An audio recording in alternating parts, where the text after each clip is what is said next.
Hi guys, my name is Zin and welcome back to my channel. Last week I was away. I went to Vancouver for a week just to travel, I guess. And I didn't have anybody to water, but I did get a automatic watering system which arrived in the mail before I left. I'm going to show you that now, and it has worked, like I say, but I was worried before, but let me show you how it works. So this system, so I move all my trees, or all the trees in bonsai soil, to this area, and the watering system comes with a pump. There's actually two pumps, and then the tubes of water it gets here. There's one of them is in, one of them is out. 4 tubes for 2 pumps, and this is connected to the water source, which I have in this big tub. There's actually maybe a quarter full right now, but I did fill this to the top when I left, and I watered I think 5 out of 7 days. I was gone for 7 days total, and it rained one of the days, so I didn't water that day, and then I think I didn't water the day afterwards it rained, so it used up quite a bit of water. I was sure that this was enough, but I was surprised on how much water it used. And the system kind of basically just draws the water from the bucket here, and it goes into the tubes. It's basically one tube that's out, and then there's like splitters for the tubes to go into other ones, and then you have this this plastic thing, which is basically just a drip system. There's like kind of a path for the water to go down, and it drips in down through the thing. So I plug one of these. Basically I kind of stab, just stick them into each of the pots, and I water about 10 to 15 minutes. I think one of the days was really hot, so I actually put it on for 20 minutes of watering. The reason I was worried is because that it's bonsai soil, and the water usually drains quite quickly. What that means is that it doesn't really, because it's dripping. I was thinking that it might not cover the entire pot because there's only one point of entry for the water. So I left it on for a while, but I guess it does work, and everything is alive and looking okay, except for the leaf burns from the sun. Even though it's in the shade most of the day, but you still get leaf burn. I guess you can't help it. That just happens. So I was pretty happy that it worked. I thought I was going to come back to a bunch of dead trees because of this bonsai soil. It would just drain the water too quickly, especially when there's only one entry point. Some of the other part of the soil might not get watered, but that's not the case. So that's good. Some of the stuff has kind of overgrown, like this maple here. It's really taken off this year. Last year I remember this thing didn't have as many leaves, but this year it's full of leaves, very vigorous. So that's got to get pruned very soon. This one I guess it's dead because it never budded out.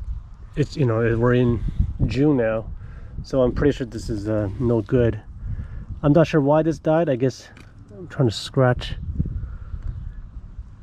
the trunk, but I don't have any nails, so it's not really working. But I'm thinking maybe in the winter I didn't water enough, maybe it dried out or something, which is too bad. This guy's not looking good. I think because I repotted this, I think I took off too much roots. It was just not good. So I think this is dead or dying, but I'll leave it because there's still some needles, so I'll leave it and see if it comes back. Some of the other stuff, ficus has a leaf burn. I think this is almost unavoidable. I might as well just put them directly into the sun. And this one's falling over. Even some of the lychee trees, the seedlings, has leaf burn, so I'm not too worried about it.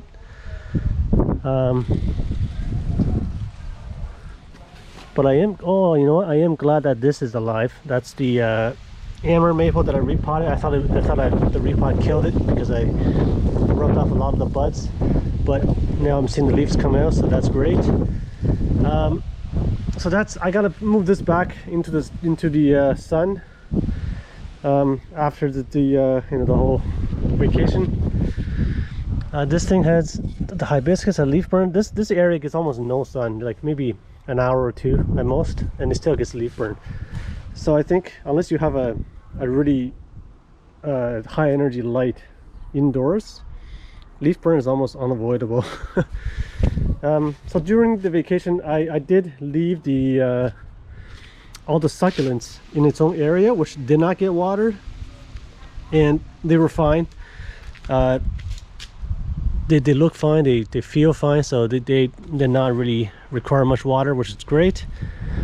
And some of the other stuff has already overgrown now. Like this is the what you might call it, the, you know what, I gotta clean this up. There's some spider in there, which is okay, I think. This is the dwarf burning bush. It's really grown, you know, it's like a huge bush now. I gotta prune these back soon, most likely. The spruce and the junipers, everything has basically grown quite a bit.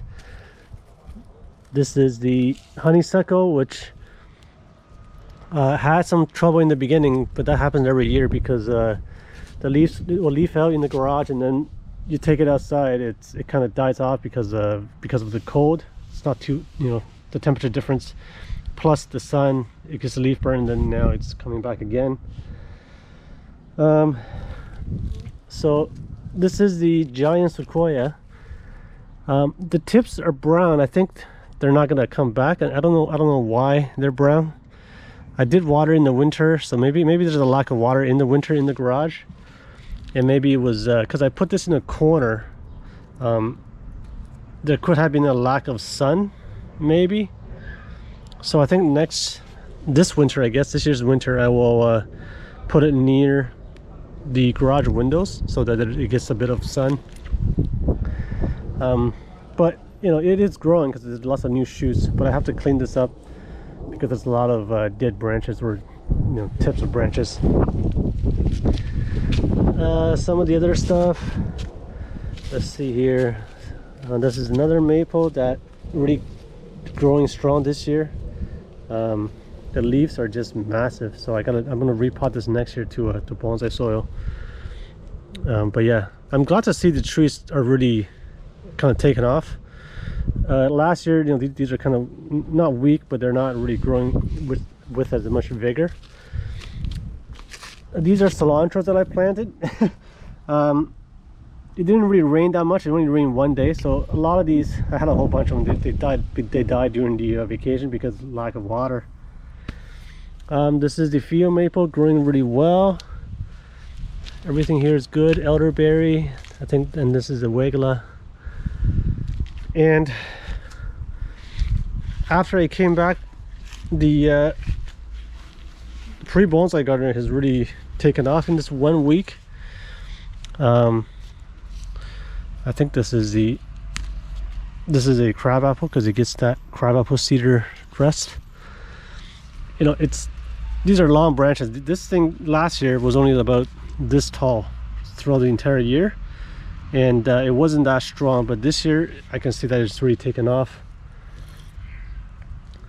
Oh, this is these long ones are the what do you call it, the native maples here. I don't remember the name, but oh, I think Manitoba maple. Yeah, they have these kind of compound leaves, which are not very good for bonsai. I'm just growing them for fun, but these guys grow so much every year. Like, I'm gonna prune this and it'll probably shoot up this high in a couple of weeks.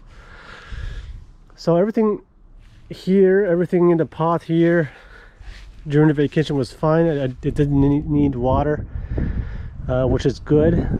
But I feel like if I was gone for 2 weeks, these guys might have been in trouble, because it didn't really rain that much, and you know, these would need water afterwards.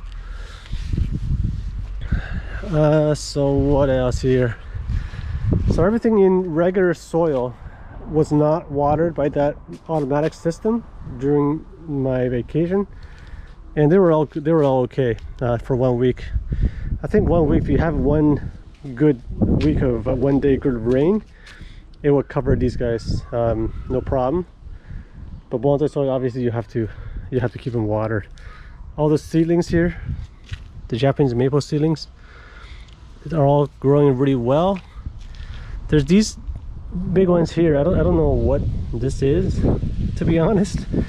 I don't remember collecting seeds for any kind of maples with this kind of leaves, so I'm not sure what kind of maples they are yet, but I am happy that they're growing. So whatever they are, I'll you know, we'll find out soon enough. And there's this guy here. I think that's just a regular maple, or you know, one of the non-Japanese maples. This is the silk tree, growing really well, but this was over at the corner while it's gone because it's bonsai soil. I just took it out here just now. Even the larch here, I did not put on the watering system because this is in regular soil, and it was fine. It's really overgrown, which needs pruning, like a lot of my other stuff. So yeah, that's the update outside. I did do a couple of air layers in the front, which I'll go and show you right now. So I'm out front now, and this is a tree that always does air layer without any issues. So I am doing another one here, just on one of the branches. I think that's all I'm going to do this year. You know, I want this to grow a bit because I did a lot last year. And then I'm trying this one again.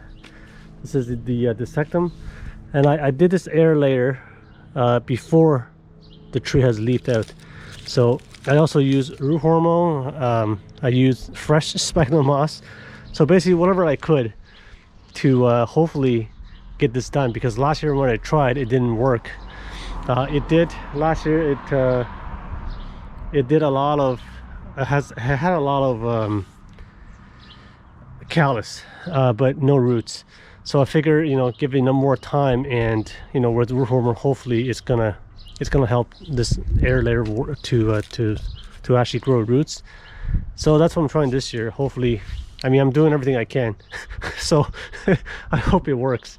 That's the only two air layers I'm doing. I am also trying something else here with this zip tie. So I did this in a couple of branches on different trees. Even on this here, I did one here. So what that does is that I'm gonna have that on for the entire year. I thought I had one here, but it's probably buried in here somewhere. I can't find it.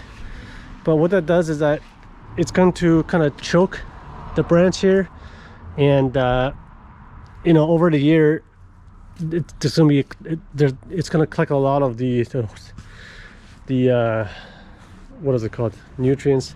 I forgot the exact word, but basically around probably October or November, I'm gonna cut this off, and then you're supposed to put them in soil, basically try to root it as a cutting.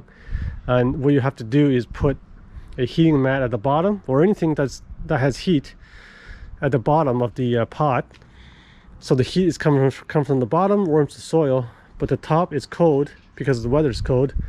I will probably move this into the garage so that it's not freezing. And what I'm told is that the roots are supposed to grow, because all the nutrients is collected right here, because they can't go down because of the zip tie.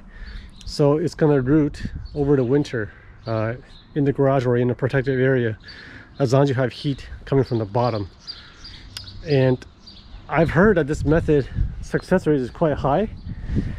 So I'm trying it out. You know, I'm not really doing it on any major branches. They work better on younger branches. So even if it doesn't succeed, you know, there's not much to lose here. That's what I'm trying it now. So hopefully that works. So that's mostly the update for after a week. I'm glad that nothing has kind of died because of the way. I was surprised that the watering system worked, which is great.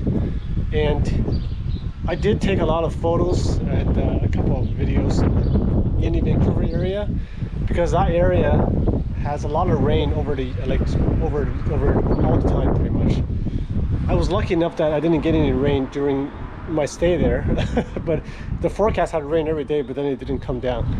So that was kind of lucky on that part. But because of the rain, I think the trees there are just really mature. Like you get huge trunks everywhere. They grow really well. It's really green in the city. It's really a nice visit, and you know there's the mountains and then water everywhere. There's the ocean. It's quite nice. So I did take some pictures, and I'll show you that in the slideshow after this as well. And hopefully you enjoy the trees in that thing, in the slideshow.